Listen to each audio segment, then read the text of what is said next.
और जीवन में सुख और सिद्धि का मार्ग प्रशस्त करते हैं। सिद्धि विनायक। कहा जाता है कि वनवास के समय भगवान राम, लक्ष्मण और माता सीता यहाँ आए थे। माता सीता की प्यास बुझाने के लिए लक्ष्मण जी ने धनुष से तीर चलाकर धरती से जल प्रवाहित किया और वही जल स्रोत आज भी मंदिर के सामने बावड़ी के रूप में विद्यमान है। भक्त यहाँ उल्टा स्वास्तिक बनाकर मनोकामना करते हैं और पूर्ण होने पर सीधा स्वास्तिक बनाकर आभार व्यक्त करते हैं। जहाँ चिंतामण गणेश भक्तों की मनोकामनाएं पूर्ण करते हैं, वहीं उज्जैन की एक और भूमि है जहाँ स्वयं भगवान श्री कृष्ण ने बाल्यकाल में विद्या प्राप्त की। सांदीपनी आश्रम ये वही पवित्र स्थल है जहाँ श्री कृष्ण, बलराम और सुदामा ने गुरु सांदीपनी से शिक्षा ग्रहण की थी। यहाँ श्री कृष्ण ने 16 विद्याएं और 64 कलाएं सीखी थी। यहाँ उन्होंने वेद, शास्त्र, अस्त्र शस्त्र, नीति और धर्म का ज्ञान प्राप्त किया। कहा जाता है कि श्री कृष्ण ने अपने गुरु को गुरु दक्षिणा में उनके मृत पुत्र को यमलोक से वापस ला कर दिया था। एक ऐसा उदाहरण जो आज भी गुरु शिष्य परंपरा की ऊंचाई को दर्शाता है। सांदीपनी आश्रम आज भी साधना और विद्या का प्रतीक है। यह स्थान केवल एक स्मारक नहीं बल्कि एक जीवंत प्रेरणा है, ज्ञान, सेवा और समर्पण की। अब जहाँ एक और सांदीपनी आश्रम में ज्ञान और धर्म की शिक्षा दी गई, वहीं उज्जैन की एक और पावन स्थली है जहाँ ग्रहों की शांति और ज्योतिषीय साधना का भी विशेष स्थान है। यहाँ स्थित शनि और नवग्रह मंदिर में श्रद्धालु ग्रह दोष निवारण और जीवन में संतुलन की कामना लेकर आते हैं। यहाँ शनि अमावस्या का एक अनोखा और अद्वितीय महत्व है।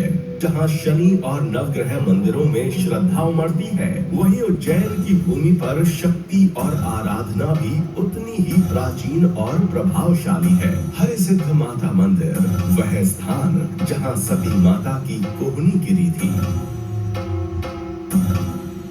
और जहाँ शक्ति पीठ की ऊर्जा आज भी स्पंदित होती है। यहाँ देवी को तांत्रिक विधियों से पूजा जाता है और मंदिर परिसर में स्थित 2 विशाल दीपमालाएं हर संध्या आरती के दौरान उज्जैन को रोशनी से भर देती है। सैकड़ों दीपों की लौ जब एक साथ जलती है तो ऐसा लगता है मानो स्वयं देवी ने अंधकार को प्रकाश में बदलने का संकल्प लिया हो। यह दृश्य न केवल भक्ति का प्रतीक है बल्कि उज्जैन की सांस्कृतिक गरिमा का भी जीवंत प्रमाण है। पास ही स्थित है एक और शक्ति केंद्र, गणकालिका देवी। गणकालिका देवी का यह प्राचीन मंदिर कालिदास की आराध्य देवी। कवि ने देवी की कृपा से अपनी अमर कृतियां रची और उज्जैन को साहित्यिक राजधानी बना दिया। शक्ति की ज्योति के बाद अब दृष्टि जाती है उस स्थान की ओर जहां खगोल, काल और विज्ञान एक साथ संवाद करते हैं। मंगलनाथ मंदिर। यहाँ से होकर गुजरती है कर्क रेखा, वही रेखा जो पृथ्वी को 2 भागों में बांटती है और जिसे भारत में खगोलीय गणनाओं का आधार माना गया है। मंगलनाथ को मंगल ग्रह का जन्म स्थान माना जाता है और यही वो स्थल है जहां प्राचीन ऋषियों ने ग्रहों की गति और समय की दिशा को समझा।